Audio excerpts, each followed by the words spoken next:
Hey, it's Zoya. And I'm Bahishta. At Grid, we work with some of the largest infrastructure companies across the globe. And our number one goal with them is to make their lives easier through our digital data gathering, management, and display platform, Grid.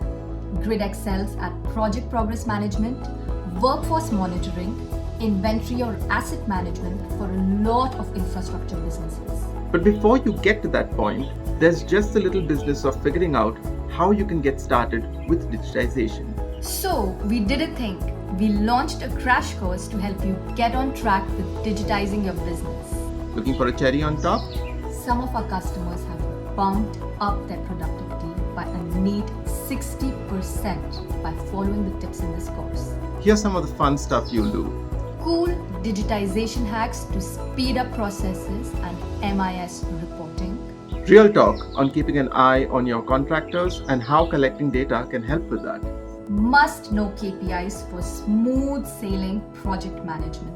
Quick math for those essential ops numbers. Easy peasy ways to make your daily grind digital. You get the idea.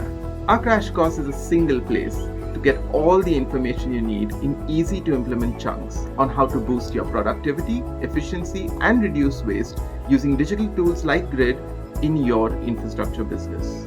Sign up using the link below.